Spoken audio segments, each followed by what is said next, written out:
আপনি নবীর নূরানি চেহারা শপথ নিলাম। ও আল্লাহ বলে কালো, আপনি নবীর জুলফ মুবারক, আপনার জুলফে আনোয়ার, আপনি নবীর জুলফ মুবারকের শপথ নিলাম। জোরে বলুন। আপনার কালো কালো চুল, কালো কালো দাড়ি মুবারকের আমি আল্লাহ শপথ নিচ্ছি। একটু জোরে বলুন। এগুলা তাফসীর। এমনকি আলা হযরত ফাজিল নবী রাদিয়াল্লাহু তাআলা এগুলা অনুবাদ করেছেন। হে কালামে ইলাহি মে শামস দোহা, সুবহানাল্লাহ। হে কালামে ইলাহি মে শামস দোহা, तेरे चेहराए नूरे फिजा की कसम,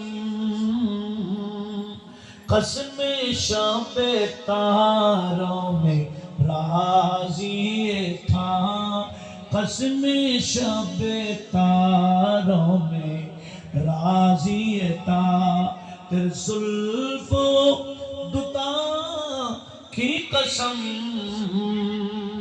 है कलामे इलाही में शम्सो दोहा। একটু জোরে বলুন না সুবহানাল্লাহ। ওই যে বললাম দোহা শব্দের অর্থ মানে যদি বা আলোকিত হয়ে যায়, যখন অন্ধকার দূরীভূত হয়ে যায়, এখানে আমার আল্লাহ দোহা বলতে নূরানি চেহারার শপথ নিয়েছেন। আর আল্লাহ সব দ্বারা কি, লাইন দ্বারা কি বলে, জুলফে তুতা কি কসম, আপনার জুলফে মুবারকে কসম করেছেন আমার আল্লাহ। একটু জোরে বলুন না মারহাবা। আল্লাহ বলেন আমি দুটা শপথ নিয়ে একটা কথা বলতে চাই। কাফেররা বলা বলি করছে এই মুহাম্মদ সাল্লাল্লাহু আলাইহি ওয়াসাল্লামের রব ওনার উপর নারাজ হয়ে গেছে, ওনাকে ছেড়ে দিয়েছে, 3 বছর পর্যন্ত কোনো ওহী দিচ্ছে না। একটু জোরে বলবেন না নাউজুবিল্লাহ।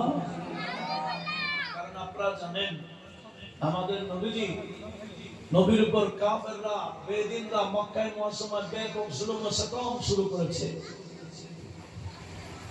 নবী যখন তাবলীগ থেকে বিরত নিচ্ছে না, এই কাফেররা শর্ত লাগিয়ে দিয়েছে, এই আবু তালেব তোমার এই ভাতিজা এখানে আমাদের এখানে থাকতে পারবে না, এখানে দেখলে আমরা মেরে ফেলবো, এই ভাতিজাকে নিয়ে কোথা নিয়ে যাবো, যাও না। আবু তালেব নবীজিকে নিয়ে ওনার একটা পাহাড়ের ঘাটি ছিল, এটা শিয়াবে আবু তালেব বলা হচ্ছে। ওই ঘাটির মধ্যে ঘর বানিয়ে আবু তালেব সপরিবার চলে গেলেন, নবীকে সহ নিয়ে গেলেন ওই মক্কার কাফের থেকে আলাদা হওয়ার জন্য। 3 বছর সেখানে ছিলেন।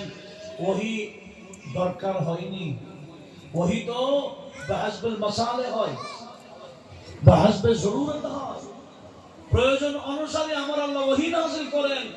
3টা বছর আমার নবীজি শিয়াবে আবি তালেবে ছিলেন, ওহীর প্রয়োজন হয় নাই, আমার আল্লাহ ওহীও দেন নাই।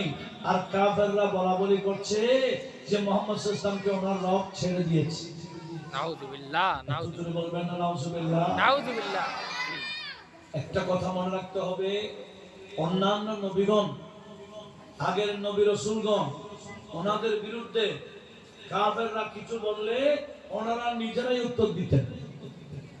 আর আমাদের নবীর সামনে উল্টা সিধা কিছু বললে নবীজি উত্তর দিতেন না, নবীজির পক্ষে আমার আল্লাহ কোরআনের আয়াত নাযিল করে উত্তর দিতেন। সুবহানাল্লাহ। কাফেররা নবীকে নির্বংশ বলেছে, নির্বংশ, যে নবীর বাচ্চারা সব মারা গেছে, ওনার বংশ থাকবে না, এরকম বলা বলি করছে।